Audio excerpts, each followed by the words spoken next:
వినాలి.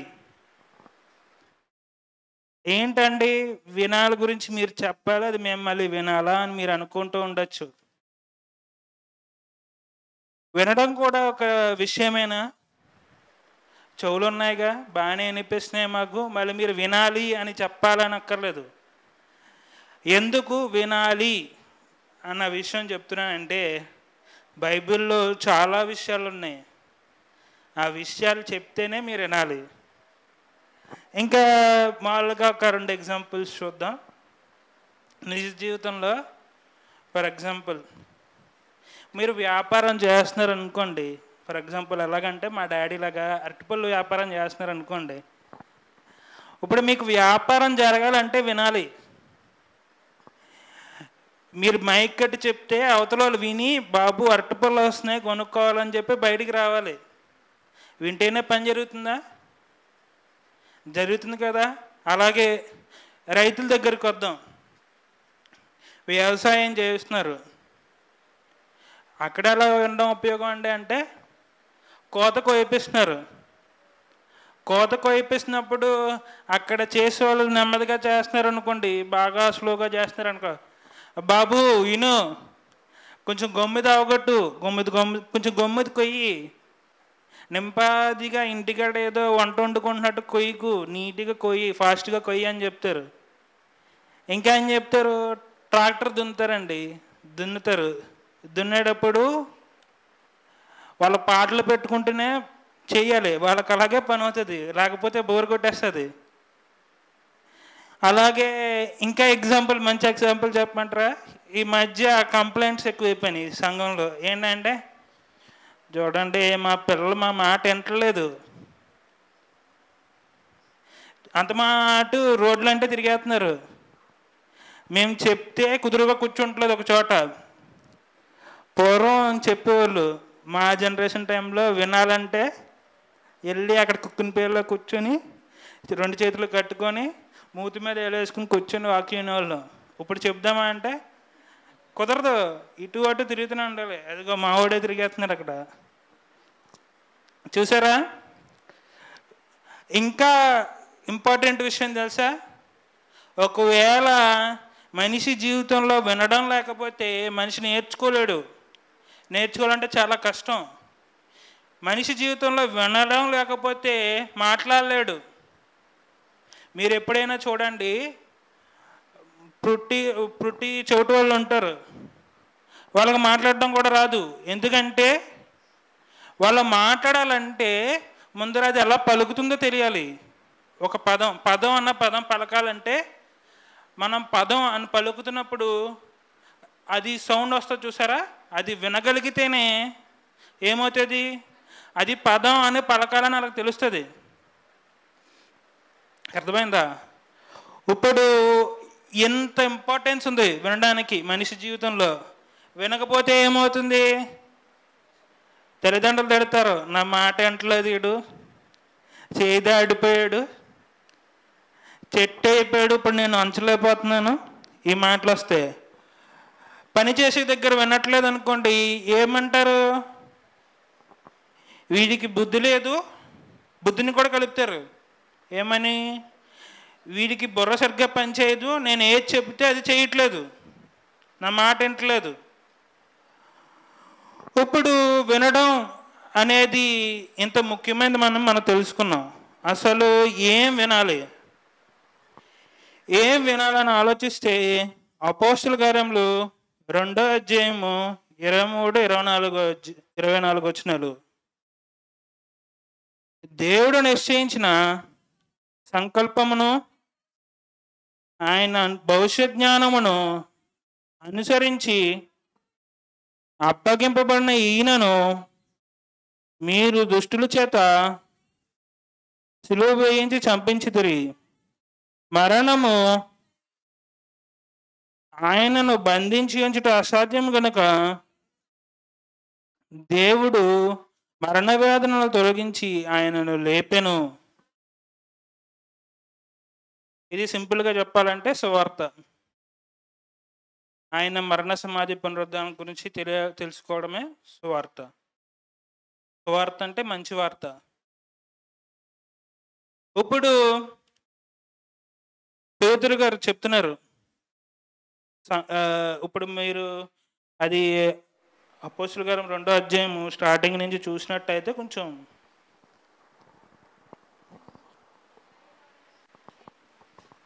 ఎన్నో వచ్చినండి, అపోస్తుల కార్యంలో 2వ అధ్యాయము 14. అయితే పేతురు 11 కూడా లేచి నిలిచి బిగ్గరగా వారితో ఇట్లనెను, యూదయ మనుషులారా, యెరూషలేములో కాపురమున్న సమస్త జనులారా, ఇది మీకు తెలియనుగాక, చెవియొగ్గి నా మాటలు వినుడి. ఏం వినమంటున్నాడు? వీళ్ళు ఏమనుకుంటున్నారంట? ముందర ఇది కూడా ఒకసారి చదివినట్లయితే 12వ వచనం, అందరూ విభ్రాంతి నుండి ఎతోటోచ్క ఏమగునో అని ఒకరితో ఒకడు చెప్పుకొనిరి.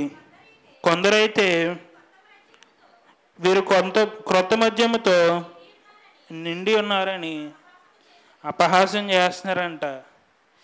వీళ్ళు మాట్లాడుతున్నారంట. మాట్లాడుతూ ఉంటే ఇప్పుడు ఇదే సేమ్ 8వ వచనం చదివితే, మనలో ప్రతివాడు తాను పుట్టిన దేశపు భాషతో వీరు మాట్లాడటం మనం వినుచున్నామే, ఇదేమి? వీళ్ళు మామూలుగా మాట్లాడుతుంటే, ఇప్పుడు తెలుగు తెలిసిన వాళ్ళు తెలుగు వాళ్ళు ఉన్నారు, హిందీ తెలిసిన వాళ్ళు హిందీ వాళ్ళు ఉన్నారు, ఇంగ్లీష్ తెలిసిన వాళ్ళు ఉన్నారు, తమిళ్, కన్నడ, మలయాళం, గుజరాతీ, కొంకణి, ఇన్ని భాషలు ఉన్నాయి మన దేశంలో. వాళ్ళు ఏ భాషకు సంబంధించిన వాళ్ళు ఆ భాషలో వాళ్ళు వింటున్నారంట మాట్లాడుతున్నప్పుడు. ఎవరు? అపోస్తలులు వీళ్ళు మాట్లాడుతుంటే. అప్పుడు వాళ్ళు ఏమంటున్నారంటే, ఇదేంటి కొత్త మంది ఏమైనా తాగేసి వచ్చారేమో వీళ్ళు అలా చెప్తున్నారు అని అనుకుంటున్న టైంలో, మీరు వినండి అంటూ పేతురు గారు చెబుతూ ఏమని చెప్పారు? ఇందాక 23, 24 చదివాం. దేవుడు నిశ్చయించిన సంకల్పమును, ఆయన భవిష్యత్ జ్ఞానమును అనుసరించి అప్పగింపబడిన ఈయనను మీరు దుష్టుల చేత సిలువ వేయించి చంపించితిరి. ఇప్పుడు దేవుడు ఏం చేశాడంట? సంకల్పాన్ని ఒకటి నిర్ణయించాడంట. ఆయన తాను నిర్ణయించిన భవిష్యత్ జ్ఞానాన్ని బట్టి ఆయన మీకు అప్పగింపబడ్డాడు. ఆయన ఊరికనే అప్పగింపబడలేదు.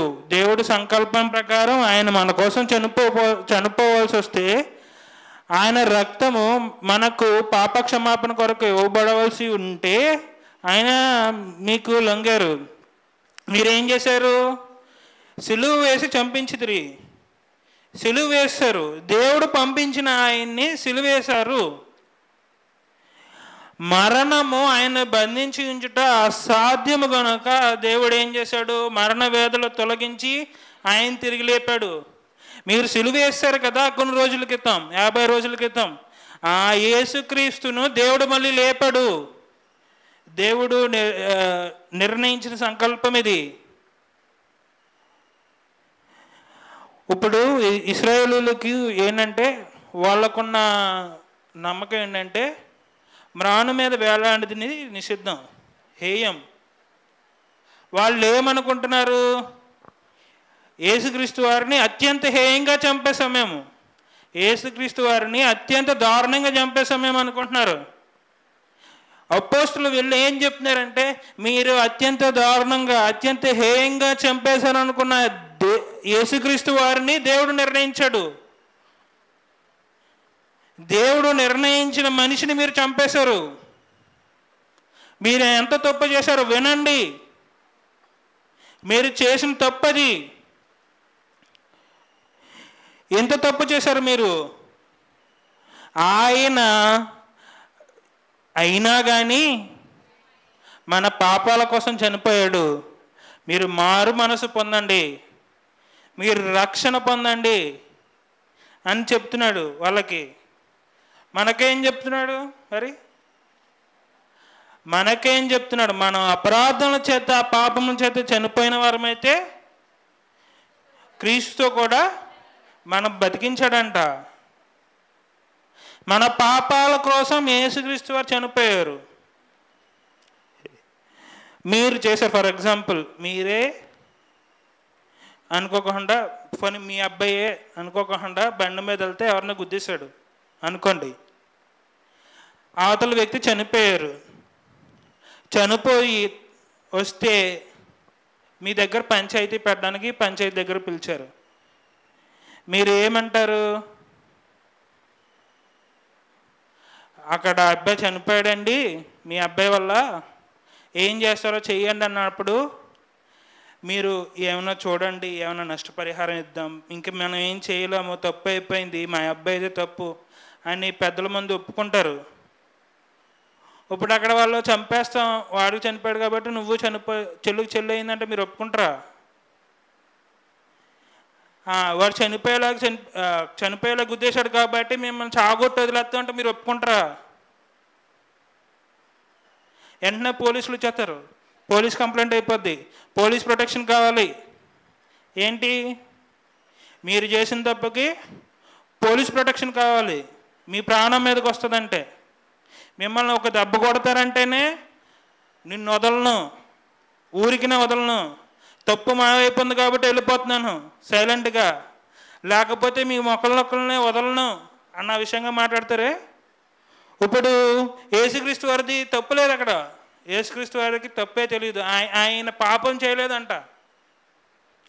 అటువంటి ఆయనని మీరు చేసిన పాపాలు అపరాధాల వల్ల చనిపోవాల్సి వస్తే మీరే చంపేశారని వదిలితే చెప్తున్నాడు. ఈరోజు మనలతో ఏమంటున్నాడు? మీ వల్లే చనిపోయాడు ఆయన, మీ అపరాధాల కోసమే చనిపోయాడు. దేవుణ్ణి మనల్ని కనపడానికి ఆయన ఎందుకు చనిపోవాలి? ఒక ప్రశ్న మిమ్మల్ని మీరు వేసుకోండి. అలా చనిపోయారు అన్నది ఉంటే ఇప్పుడు చూడండి ఏం విన్నారు. మళ్ళీ 32వ వచనం 36వ వచనం సేమ్ అదే అధ్యాయం.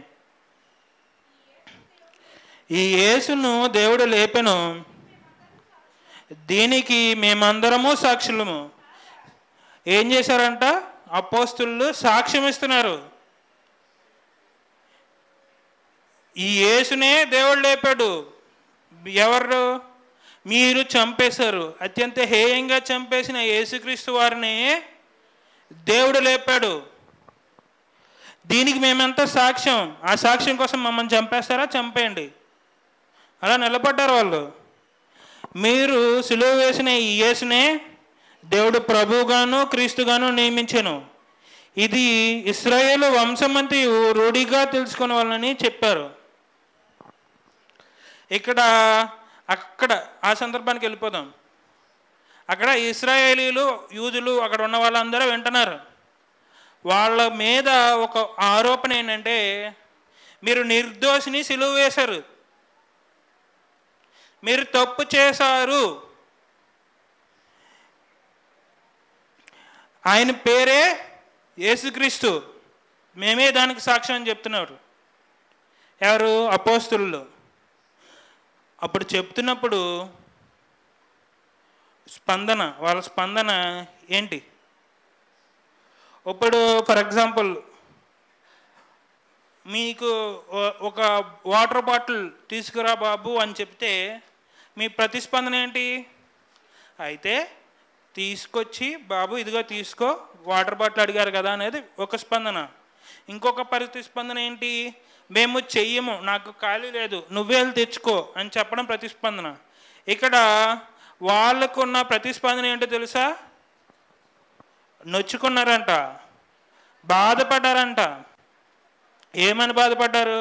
37వ వచనం చూస్తే, వారు ఈ మాట విని హృదయంలో నొచ్చుకొని, సహోదరులారా మేమేమి చేతుమని పేతురును కడమ అపోస్తులను అడుగగా, చూడండి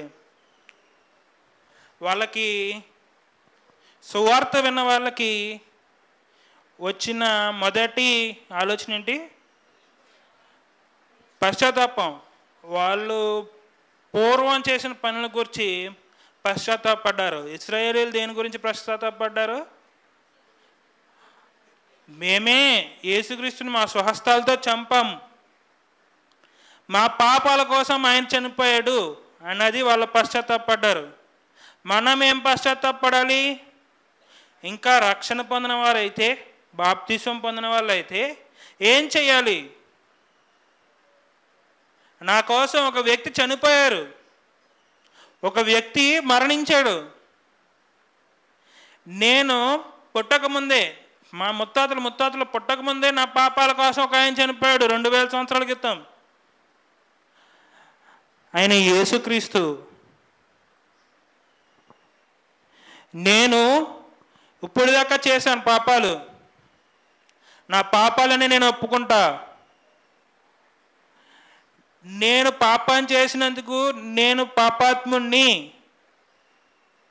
అని ఒప్పుకోవాలి, నొచ్చుకోవాలి. నీ పాపాల కోసం, నువ్వు చేసిన పాపాల కోసం, నువ్వు చేసిన అపరాధాల కోసం నువ్వు నొచ్చుకోవాలి. నొచ్చుకున్నాకే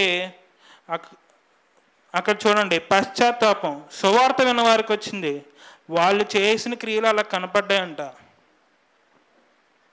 అంటే మీరు చేసిన పనులు మీకు గుర్తుకు రావాలి, పూర్వంలో మీరు చేసిన పనులు గుర్తుకు రావాలి. ఏంటి? మీ సహోదరులకు అన్యాయం చేసి ఉండొచ్చు, బుద్ధిపూర్వకంగా తెలియక పాపం చేసి ఉండొచ్చు, తెలిసి పాపం చేసిన అన్యాయం చేసి ఉండొచ్చు. ఏదైనా సరే ఏం చేయాలి? ఇంకా రక్షణ పొందిన వారైతే ఒప్పుకోవాలి, మీ పాపాలు ఒప్పుకొని మారు మనసు పొందాలి. నెక్స్ట్ అపోస్తలులు ఏం చెప్పారంట? 38 వచ్చిన చదివినట్లయితే, పేతురు మారు మనసు పొంది పాప క్షమాపణ నిమిత్తము ప్రతివాడు యేసుక్రీస్తు నామమున బాప్తిస్మం పొందుడి, అప్పుడు మీరు పరిశుద్ధాత్మను వరమును పొందుదురు. ఇంకా నెక్స్ట్ వచ్చిన చదివినట్లయితే, ఇంకాను అనేక విధములైన మాటలతో సాక్ష్యమిచ్చి మీరు మూర్ఖులకు ఈ తరం వారికి వేరై రక్షణ పొందుడని వారిని హెచ్చరించాడు. అపోస్తుల దగ్గరికి వచ్చారంట వీళ్ళు, వాక్యం విన్న వాళ్ళందరూ వచ్చి అడుగుతున్నారు, అయ్యా నేనేం చేయాలి అని అడుగుతుంటే ఏం చెప్పాడు? మారు మనసు పొందండి, మనసు మార్చుకోండి. ఇప్పటికైనా మనసు మార్చుకొని యేసే క్రీస్తుని, యేసే నా ప్రభు అని ఒప్పుకొని పాప క్షమాపణ నిపిస్తాం. ఇప్పటిదాకా మీరు ఏదైతే పాపాలు చేశారో ఆ పాపాల కోసం అవి క్షమింపబడడానికి ఏం చేయాలి? యేసుక్రీస్తు నామమున బాప్తిసం పొందండి, అప్పుడు మీరు పరిశుద్ధాత్మ వరం పొందుదురు. ఇప్పుడు చెప్పచ్చా చెప్పకూడదా? ఏమని? అప్పుడు అక్కడ ఉన్న వాళ్ళు అపోస్తలులు చెప్పింది విన్నారా వినలేదా? విన్నారు. యేసుక్రీస్తు వారి గురించి చాలా గొప్ప విషయాన్ని చెప్తే విన్న వాళ్ళు ఏం చేశారు? నొచ్చుకున్నారు. మిమ్మల్ని ఏదో తిట్టారనుకోండి, పక్కన ఉన్న వాళ్ళు ఎవరో, మీ పొరుగింటోళ్ళు ఎదురింటోళ్ళు, ఏ అమ్మాయికి శుభ్రం ఉండదండి, ఇల్లు వాకిలి ఏం తుడుచుకోదు, కనీసం కొన్ని నీళ్ళు చల్లుకుంటే ఆ దుమ్ము లేకుండా ఉంటుంది కదండి. ఓ రోడ్డు ముందర ఇల్లు పెట్టుకుని మంచిగా నాకా అంత ఇల్లు ఉంటే నేను ఏదో చేసుకుందును అన్నట్టు మాట్లాడతారు. అది విన్నప్పుడు మీరేమంటారు? నాకే చెప్పొచ్చావులే అమ్మా, నువ్వు అలాగా ఉన్నావు, నీకు కనిపించలేదు అంతే, మాది కనిపిస్తుందే నీకు కనిపించట్లేదు. ఏం నెత్తుతారు? అవతల దగ్గర ఉన్న లోపాలు చూస్తారు, వీళ్ళు కంట్లోనే పెద్ద దూలం పెట్టుకుంటారు. ఇప్పుడు ఇది ఎందుకు చెప్తున్నాను? ఇప్పుడు మాటలు విన్నారు కాబట్టే కదా మీకు నొచ్చుకున్నారు. అక్కడ ఆవిడంట్లోకి వెంటనే మాటలు వచ్చినాయి, రివర్స్ రిప్లై. ఆ మాట వినకపోతే మీరు ఏమైనా రిప్లై అవుతారా? వాళ్ళకి ప్రతిస్పందిస్తారా? మాట్లాడరు కదా, ఎదురు మాట్లాడరు కదా. ఇప్పుడు ఇక్కడ వాక్యం విన్న, సువార్త విన్న వాళ్ళు ప్రతిస్పందించారు. ఏమని? నేనేం చేయాలి, నాకు చెప్పండి అని అడిగితే అపోస్తులు ఏం చెప్పారు? రక్షణ పొందండి, మారు మనసు పొంది పాప క్షమాపణ నిమిత్తం బాప్తిస్మం పొందండి అని చెప్పారు. ఇప్పుడు చూడండి, అక్కడ రక్షణ పొందమని పిలుపు పొందారు ఎవరు? విన్నవాళ్ళు.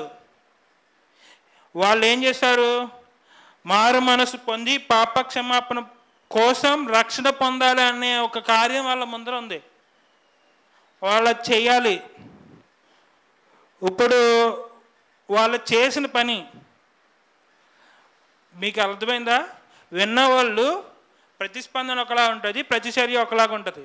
అంటే మీకు ఎలా చెప్పాలంటే, విన్నవాళ్ళు నేనేం చెయ్యాలో అని అనుకోవడం వేరు, అనుకున్న దాన్ని చేయడం వేరు. చేసిన దాన్ని చర్య అంటాము, ముందర అనుకున్న దాన్ని స్పందన అంటాం. మన హృదయంలో స్పందన ఉంటే సరిపోదు, స్పందన ఎప్పటికీ సరిపోదు, చర్య కావాలి. చర్య లేని స్పందన ఉత్తిదే. ఇప్పుడు ఇక్కడ ఉంటున్న వాళ్ళు ఇంకా రక్షణ పొందిన వాళ్ళు ఉన్నారేమో. నేను మిమ్మల్ని స్పందించమని కోరట్లే, మీ స్పందనని చర్యలో తెలియచేయండి. మీరు స్పందించి మీరు హృదయంలో నొచ్చుకొని మీరు చేసిన పాపాలను ఒప్పుకొని యేసుక్రీస్తు వారు నా ప్రభువుగా అంగీకరిస్తానని ఒప్పుకొని ఆయనకు లోబడి ఉంటాను ఒప్పుకొని బాప్తిస్మం పొందండి. అప్పుడే పూర్తవుతుంది పని. ఎంత చెప్పినా, మేము ఎన్నిసార్లు చెప్పినా, ఎన్ని సంవత్సరాలు చెప్పినా వృధా ప్రయాసే. ఎప్పుడైతే మీ దగ్గర చర్య ఉంటుందో, స్పందన ద్వారా చర్య ఉంటుందో, అప్పుడు మేము చేసిన పని సఫలమవుతుంది, సక్సెస్ అవుతుంది. ఇప్పుడు అక్కడ విన్న వాళ్ళ ప్రతిచర్య చూడండి, ఏం చేశారంట? అపోస్తల కార్యంలో 2వ అధ్యాయం 41వ వచనం. కాబట్టి అతని వాక్యం అంగీకరించిన వారు బాప్తిస్మము పొందిరి. ఆ దినమందు ఇంచుమించు 3,000 మంది చేర్చబడిరి. చూడండి, అక్కడ వాక్యం విన్నారంట.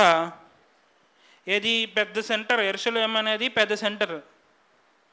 ఆ సెంటర్లో నుంచుని మాట్లాడితే, ఇప్పుడులాగా స్పీకర్ లేవండి, ఇప్పుడు దాకా మైకులు, గొట్టాలు, ఈ సౌండ్లు, ఇంత సౌండ్లు వచ్చి ఏది డిటిఎస్ బాక్సులు, పెద్ద పెద్ద ఎలాడే బాక్సులు, గొట్టాలు ఏం లేవు.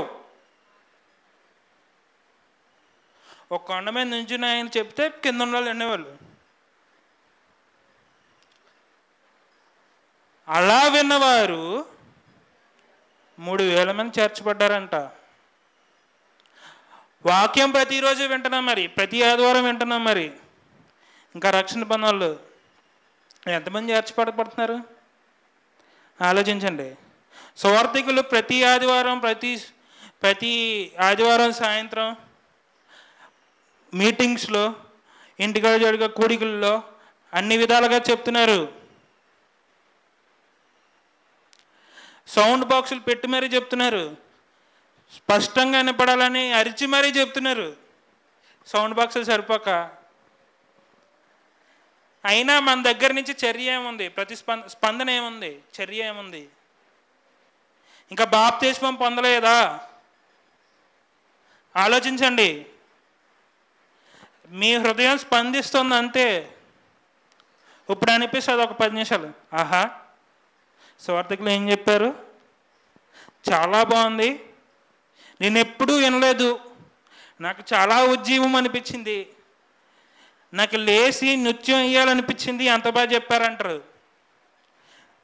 తర్వాత రోజు నిద్ర లేచిన తర్వాత అడగండి, గుర్తుంటుందా? నీలో ప్రతిస్పందన ఉంటే ఆ నిమిషం వరకే, ఆ గంట వరకే, ఆ రోజు వరకే. తర్వాత యథా రాజా తథా ప్రజ. ఎప్పుడు మామూలే పక్కింటి వాళ్ళ దగ్గరికి వెళ్ళి, ఏంటి మీరు ఇది విన్నారండి, వాళ్ళకి అలాగ అయ్యిందంట, అది మాత్రం వారం రోజులు ఉండిపోద్ది, గుర్తుండిపోద్ది. సువార్థికులు మాత్రం వినండి అమ్మా, ఆలోచించండి అమ్మా, నేర్చుకోండి అమ్మా, తెలుసుకోండమ్మా అని చాలా పద్ధతిగా చాలా బతిమాలతో చెప్తారు. అది మాత్రం ఒక గంట ఉన్నాక అడిగితే పలానా ఉపదేశ్ గారు ఏం చెప్పారని అడిగితే సగం మందికి రాదు, మాట కదలదు. ఎందుకు? మనం స్పందించే వాళ్ళనే ఉన్నామేమో, మన దగ్గర నుంచి చర్యలు లేవేమో, మనం చేయట్లేదేమో, మన పనులు మనం చేయట్లేదేమో. చూడండి, ఇప్పుడు అక్కడ ఏం చేశారంట? మీదే తప్పు, యేసుక్రీస్తు వారిని చంపేశారు, దేవుడు నిర్ణయించిన ఆయన చంపేశారు అని చెప్పగానే వాళ్ళు నొచ్చుకున్నారు. నొచ్చుకొని మాదే తప్పు, మేం చేసాం, పెద్ద అపరాధం చేసాం, మేము క్షమింపబడడానికి అర్హులం కాదు, కానీ మేమేం చేయగలం, ఏం చెయ్యాలి అని అడిగారు. అడిగితే అపోస్తులు బాప్తిస్మం పొందండి, మారు మనసు పొంది పాప క్షమాపణ కోసం బాప్తిస్మం పొందండి అని చెప్పగానే వాళ్ళు చేసిన పని విన్న సువార్త ఫలితం బాప్తిస్మం. ఒకరు కాదు, ఇద్దరు కాదు, 3000 మంది చేర్చబడ్డారు ఒక్క రోజునే. ఆలోచించండి, మీరు నిజంగా వింటున్నారా? వింటే ఏమవ్వాలి? రక్షణ పొందాలి, మారు మనసు రావాలి మీలో. మారు మనసు రావట్లేదా? రక్షణ పొందడానికి ఆలోచన రావట్లేదా? మీరు ఓన్లీ స్పందిస్తున్నారు, ఆ సమయానికి అనుకూలంగా స్పందన మాత్రమే ఉంది మీలో, చర్య లేదు. ఇప్పుడు బాప్తిస్మం పొందారు, మరి వినడం అంటే ఓన్లీ బాప్తిస్మం పొందడం కోసమేనండి? మరి బాప్తిస్మం పొందేశారు కదండి, వాళ్ళకి ఏదో ఒకటి చెప్పండి అని అడిగారు అనుకోండి, నేను చెప్పేది సంఘ సహవాసం. బాప్తిస్మం ఓన్లీ పొందమని చెప్పాడా దేవుడు? రక్షణ ఓన్లీ పొందేసి వదిలేసండి అని చెప్పాడా దేవుడు? దేవుడు ఒక ప్రణాళిక పెట్టాడు, ఒక సంకల్పం పెట్టాడు, మీకు అందరికీ తెలుసు. బాప్తిస్మం పొందాక సంఘంలో చేర్చబడాలి. ఇప్పుడు మీరు చూసినట్లయితే సేమ్ అక్కడే 42, వీరు అపోస్తలుల బోధ యందును సహవాసమందును రొట్టె విరుచుట యందును ప్రార్థన చేయుట యందును ఎడతెగక ఉండిరి. అప్పుడు ప్రతి వానికి భయం కలిగెను. విశ్వసించిన వారందరూ ఏకంగా కూడి తమకు కలిగినదంటియు సమిష్టిగా ఉంచుకునిరి. ఇవియుగాక వారు తమ చరస్థిరాస్తులను నమ్మి అందరికీ వారి వారి అక్కరి కొలది పంచిపెట్టిరి. ఇప్పుడు చూడండి, ఇక్కడ చూస్తే విశ్వసించిన వారందరూ అంట, బాప్తిసం పొందిన వాళ్ళందరూ ఏం చేశారు? అపోస్తల బోధ యందు సహవాసమందును రొట్టె విరుచుట యందును ప్రార్థన చేయుట యందును వీటన్నిటిలో ఎడతెక్కున్నారంట. ఎడతెక్క అంటే కంటిన్యూస్, క్రమంగా ఉన్నారు, ఎప్పుడూ మానట్లేదు. మరి మన పరిస్థితి ఏంటి? సహవాసంలో క్రమంగా ఉంటున్నామా? ఇది ఎవరికి? బాప్తిసం పొంది సంఘంలో చేర్చబడిన వాళ్ళందరినీ నేను అడుగుతున్న ప్రశ్న. అపోస్తలుల బోధల యందు సహవాసమందు రొట్టె విరుచుట యందు ప్రార్థన చేయుట యందు ఎడతెక్కున్నారంట. మరి మనం ఎలాగున్నాం? మళ్ళీ భయం కలిగి ఉన్నారంట, దేవుని యందు భయం కలిగి ఉన్నారు.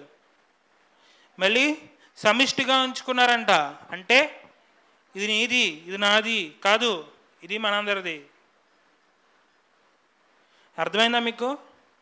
ఇది మీది, ఇది మాది కాదు, ఇది మనందరిది, మనందరం కలిసి ఉందాం. ఇంకా అక్కర కొలది పంచిపెట్టారంట. ఇంకా నెక్స్ట్ చదివినట్లయితే 38వ వచనంలో,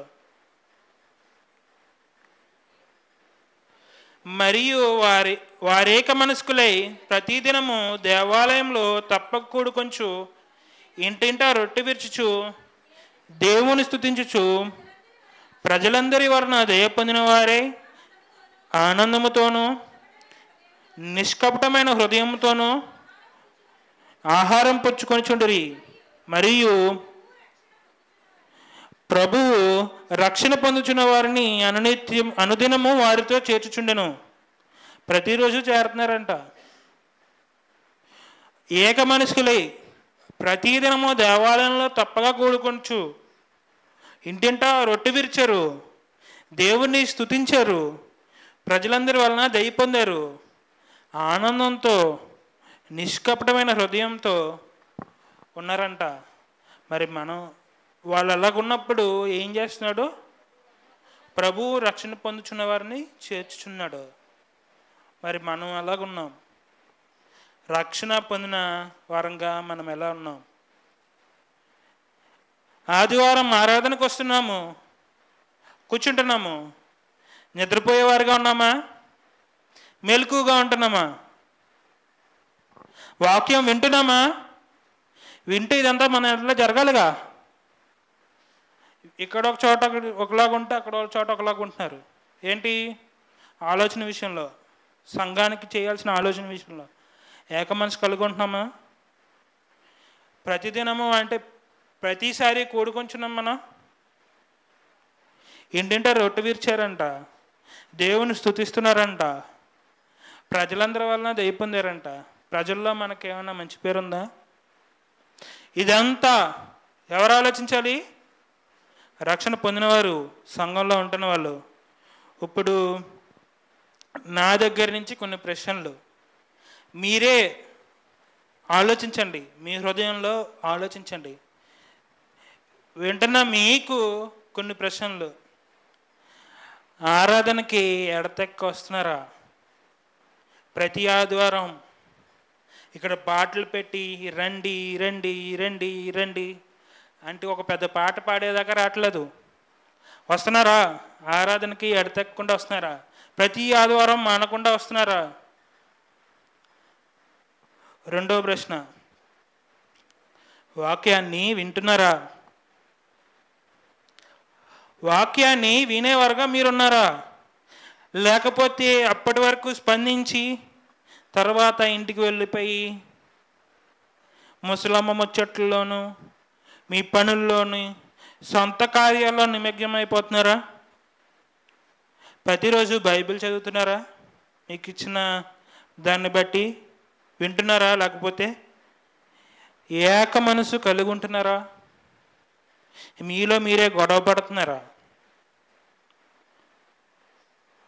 గొడవలో పడుతున్నారంటే అర్థం మీరు వాక్యం వింటలేదు. వాక్యం వింటున్నారంటే అర్థం మీరు గొడవ పడరు. గొడవ పడరు అంటే విభేదాలు ఉండకూడదు, సంఘంలో విభేదాలు ఉండకూడదు. నెక్స్ట్, దేవుడు ఉన్నాడు, మన క్రియలకు ప్రతిఫలం దయచేస్తాడు. మనం నీతిగాని యథార్థంగాని ఉండాలి. అన్యాయం అయిపోయినా పర్లేదు, మనం న్యాయాన్ని తప్పకూడదు అన్న విషయంలో మీరున్నారా? అన్న ఉద్దేశంలో మీరున్నారా? లేకపోతే పర్లేదు, నా పిల్లలు ఏమైపోతారో, నా ఫ్యామిలీ ఏమైపోద్దో పర్లేదు, ఒకరికి అన్యాయం చేసినా పర్లేదు, నేను బతకాలి అన్నట్టుగా ఉంటున్నారా? నెక్స్ట్, సహోదరులకు వారి అక్కర్లో తోడుగా ఉంటున్నారా? అక్కర్లు అంటే పెద్ద విషయాలే కాదండి, చిన్న చిన్న విషయాలు. వారికి ఆరోగ్యం బాగోని సమయంలో కానీ వాళ్ళని పలకరిస్తున్నారా? వాళ్ళ కోసం ప్రార్థన చేస్తున్నారా? వాళ్ళతో పాటు ఉంటున్నారా? వాళ్ళకి ఏమన్నా అవసరమైతే భోజనం వడ్డిస్తున్నారా? వాళ్ళ బాగోగు మీరు చూస్తున్నారా లేదా అనేది కావాలి. వింటున్న మీ అందరినీ నేను అడుగుతున్న ప్రశ్నలు ఇవి. ఆనాడు విన్న వాళ్ళందరూ అది చేశారు. ఈనాడు వెంటనే మనం అది చెయ్యాలి అని అనుకోవాలి. ఈ రోజు నుంచైనా మొదలు పెట్టాలి. చేస్తుంటే ఓకే, కంటిన్యూ చేయండి, దేవుడు కోరుకుంటుంది అదే. ఒకవేళ చెయ్యలేదని మీ మనసుకు అనిపిస్తే మీరు చేయాల్సిన పనులు ఇవి. ఇంకొకటి, ప్రజలందరి వలన దయ పొందుతున్నామా? బయట వాళ్ళు మన గురించి ఎలా మాట్లాడుతున్నారు? మన సంఘాన్ని చూసి ఇలాగ ఉండాలి అని అనుకుంటున్నారా? లేకపోతే మన సంఘంలో ఉన్న ఇబ్బందులను చూసి ఇలా ఉండకూడదు అని అనుకుంటున్నారా? వాళ్ళకి మన ఎడల మంచి దృష్టి ఉందా? ఇదంతా మిమ్మల్ని మీరు ప్రశ్నించుకోండి. ఇంకా నేను కంక్లూజన్ ఇచ్చేస్తాను, మిమ్మల్ని ఇంకొక 2 నిమిషాలు వదిలేస్తాను. ముగింపు ఏంటంటే, ముగింపులో బిగింపు అన్నట్టు నేను ఒకటి చెప్తున్నా. 1 తిమోతి 3:15 మీరు 1 సంవత్సరం విన్నారు ఈ విషయాలు. అయినను నేను ఆలస్యం చేసిన యెడల దేవుని మందిరంలో అనగా జీవము గల దేవుని సంఘంలో జనులు ఎలాగూ ప్రవర్తింపవలనో అది నీకు తెలియవలనని ఈ సంగతులు నీకు వ్రాయచున్నాను. ఆ సంఘము సత్యమునకు స్తంభమును ఆధారమునైనది. ఇప్పుడు రక్షణ పొందాం, సంఘంలో కొనసాగుతున్నాం, దేవుడు చెప్పిన వాటిని చేస్తున్నామా? ఈ సంఘం ఊరికినే కాదు, ఉట్టినే సంఘం కాదు. సంఘం ఏంటి? సత్యానికి స్తంభం, ఆధారం, జీవము గల దేవునిది. అది మీది కాదు, మీ మనుషులది సంఘం కాదు, దేవుడిది. అది దేవుని సంఘంలో మనం ఎలాగుంటున్నాం? ఆలస్యం చేస్తున్నామా? పర్లేదులే, పాటలు అయిపోయి కంఠవాక్యం కూడా అయిపోయింది అనుకో, ప్రశాంతంగా వెళ్ళి కూర్చుని మెసేజ్ వినేసి వచ్చేయచ్చు. ఇప్పుడు చాలామంది ఇది ఆలోచిస్తున్నారు, ఏ విషయంగానే వాళ్ళ ఆలోచనలు ఉన్నాయి. కొంతమందికి ఏమనుందంటే, పాటలు మనం ఎలాగో పాడం కదా, పాటలు ఆ లోపల ఏదో పనులు చూసుకొని వెళ్ళి వాక్యంలో వాక్యం చెప్పేటప్పుడు కూర్చుంటే చాలు. వాక్యం వినేటప్పుడు మనకు చూసి సువార్థికులు ఏమన్నా అడిగారంటే తలకెళ్ళలా ఊపేసి వెళ్ళిపోతే చాలు అన్నట్టుగా ఉంటున్నారు. అలా ఉంటున్నామా? అలా ఉంటే మీరు వాక్యం వింటలేదు. దేవుడు ఏం చెప్పాడు? ప్రారంభం నుంచి చివరిదాకా ఉండాలంట. దేవుడు సృష్టిని చేసినప్పుడు ప్రారంభం నుంచి చివరిదాకా చేశాడు, మధ్యలో చేయలేదు. మధ్యలో చేస్తే మనం ఎలాగ ఉండం. దేవుడే అంత శ్రద్ధ చేసినప్పుడు మన కోసం 6 దినాలు సృష్టి చేసినప్పుడు మనము 6 దినాలు పని చేసుకుని ఒక రోజు దేవునికి ఇవ్వలేమా? ఒక రోజులో ఒక 2 గంటలు, ఒక 3 గంటలు ఆరాధనకి ఇవ్వలేమా సమయం? 10 నుంచి 1 గంట దాకా పెడుతున్నారండి. మనం ఎన్నింటికి వస్తున్నామండి? 12ంటికి వచ్చి 1 గంటకి వెళ్ళిపోతున్నామండి. లేకపోతే 10ంటికి వచ్చేస్తున్నామండి, మధ్యలో ఆకలేసిందండి, 10ంటికి వెళ్ళిపోతున్నామండి. ఇలాగ ఉండాలా? ఉండకూడదు. జీవం గల దేవుని సంఘంలో జనులు ఎలా ఉండాలో మనం అలా ఉన్నామా? మనల్ని మనం ఒక ప్రశ్న వేసుకుంటే మనకే అర్థమవుతుంది మనం ఎలా ఉండాలి అని. ఎలా ఉండాలి ఒకసారి చూడండి. ఇది అపోస్తుల బోధలోను, సహవాసమందును, రొట్టె విరిచి అందును, ప్రార్థన చేయటంలోని ఎడతెక్క ఉండాలి. అదొక సైకిల్, నడుస్తూ ఉండాలి. ఒక చక్రం, మధ్యలో చక్రం ఇరిగిపోయింది అనుకోండి, పనిచేస్తుందా సైకిల్? బండి ఉంది, బండి టైర్లో సగం మొక్కుంటే సగం మొక్కలేదనుకోండి, మీరు ప్రయాణం చేయగలరా? సంఘంలో కూడా ఇదే, మీ ఆత్మీయ జీవితంలో కూడా ఇదే. ఒక సైకిల్ ఉండాలి, ఒక చక్రం ఉండాలి. ఏంటి? దేవుడు తెలియజేసిన సహవాసంలో ఒక చక్రం, బోధలో, సహవాసంలో, రొట్టె విరుష్టిలో, ప్రార్థన చేయటంలో, భయం కలిగి ఉండటంలో, సహోదరులకు సాయం చేయడంలో, అలాగే ఏకమనసు గలవారై ఉండడానికి, ప్రతిదినము ప్రతి వారము కూడడానికి, రొట్టె విరడానికి, దేవుని స్తుతించడానికి, ప్రజలందరి ఎదుట దయ పొందడం అనేది ఇది సైకిల్, ఒక చక్రం. అలా కలిగి ఉండాలి మనం. అలా ఉండకపోతే మనకు ఆనందం ఉండదు. మన హృదయంలో ఏది ఒక స్టెబిలిటీ ఉండదు. వీటన్నిటికంటే ముఖ్య విషయం, ఎవరో చేర్చబడరు. మిమ్మల్ని చూసి ఇంకొకళ్ళు రారు. మిమ్మల్ని చూసి మాదిరిగా తీసుకునేలా మీరు ఉండాలి, కానీ వీళ్ళని చూసి మీరు ఇలాగ ఉండకూడదు అనేలా మీరు ఉండకూడదు. నేను అడుగుతున్న లాస్ట్ ప్రశ్న, జీవం గల దేవుని సంఘం జనులు ఎలా ఉండాలో మనం అలా ఉన్నామా? మనల్ని మనమే పరీక్షించుకొని ఆలోచించుకొని ఒక సమాధానం తెలుసుకోండి. మీలో నాకు స్పందన వద్దు, ఈ సమయానికి తగ్గ స్పందన వద్దు, చర్య కావాలి. మీ చర్య రక్షణ పొందిన వాళ్ళైతే రక్షణ పొందాలి. రక్షణ పొంది కొనసాగుతున్న వాళ్ళైతే సంఘ కార్యక్రమాల్లో తరచుగా ఉండాలి. నెలకు ఒకసారి, 2 నెలలకు ఒకసారి, సంవత్సరానికి ఒకసారి అటెండెన్స్ వేయించుకునేది కాదు సంఘం. ఎడతెగక ప్రార్థనలోని బోధలోని సహవాసంలోని ఉండేదే సంఘం.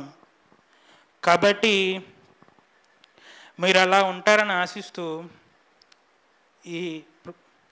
ఈ సందేశాన్ని ముగిస్తున్నానండి. కళ్ళు మూసుకున్నట్లయితే ప్రార్థన చేసుకుందాం. మహాగణుడ, మహోన్నతుడ, సర్వసృష్టికి ఆధారభూతుడు అయిన మా దేవ, తరతరముల్లో యుగంలో రాజేయండి అక్షయుడును అద్వితుడైన మా దేవ, మీకే వేలాది వందనాలు కృతజ్ఞతాస్తుతులు చెల్లించుకుంటున్నాం తండ్రి. ఎందరికో లేని భాగ్యాన్ని దయచేస్తూ మీ సంఘంలోనూ సహవాసంలోనూ మేము ఉండుటకు మాకు ఇచ్చిన భాగ్యాన్ని బట్టి వందనాలు తండ్రి. తండ్రి, మీరు ఇచ్చిన సంకల్పం ప్రకారం సంఘంలో చేర్చబడిన మేము మా జీవితంలో మీరు నిర్ణయించిన ప్రకారం ఉంటున్నామో లేదో స్వీయ పరిశీలన చేసుకోవడానికి మీరు ఇచ్చిన భాగ్యాన్ని బట్టి వందనాలు తండ్రి. అలాగే రక్షణ పొందక, ఇంకా సంఘంలో చేర్చబడక, మారు మనసు పొందక బాప్తిస్మం పొందిన వారు ఎవరైనా ఉన్నట్లయితే తండ్రి మీరే మార్చండి తండ్రి. మాలో ఉన్న లోటుపాట్లు తీసేయండి తండ్రి. మీరు ఏదైతే నిర్ణయించి ఉన్నారో తండ్రి, ఆ క్రియల్లో మేము ఉండడానికి, ఆ క్రియల్లో మేము జరిగించడానికి, ఆ క్రియల్లో మా వెలుగును ప్రకాశింపడానికి మాకు సహాయం దయచేయండి తండ్రి. ఇక్కడ ఉన్న ప్రతి ఒక్కరిని గురించి ప్రార్థన చేయించున్నాను తండ్రి. వాక్యము విన్నవారు తండ్రి వినుట మాత్రమే కాక, స్పందన మాత్రమే కాక, వారి యందు మీ వాక్యము ఫలించినట్లు, వెలుగు ప్రకాశించినట్లు, చర్య కనపడినట్లు సహాయం దయచేయండి తండ్రి. మీకే వందనాలు కృతజ్ఞతాస్తుతులు చెల్లించుకొంచున్నాం తండ్రి. మాలో ఉన్న లోటుపాట్లు తీసి మీలో, మీ సంఘంలో, మీ సంకల్పంలో మాకేదైతే మాదిరి ఉంచారో ఆ యేసుక్రీస్తు వారిని మాదిరిగా పెట్టుకొని భూమి మీద నీతి న్యాయములు జరిగించుచు సంఘములో సహోదరులతో సహవాసంలో ఆనందించడానికి, మంచిగా కొనసాగడానికి తండ్రి మీరే సహాయం దయచేయమని మీకే వందనాలు కృతజ్ఞతాస్తుతులు చెల్లించుకొంచు తండ్రి. మా ప్రభువును మా ప్రియ రక్షకుడైన యేసుక్రీస్తు వారి దివ్యమైన నామమున ఈ ప్రార్థన మనలు అడిగి వేడుకుంటున్నాం తండ్రి. ఆమేన్. 30 నిమిషాలు అని చెప్పి 30 గంట చెప్పానండి, ఏమీ అనుకోకండి. కాబట్టి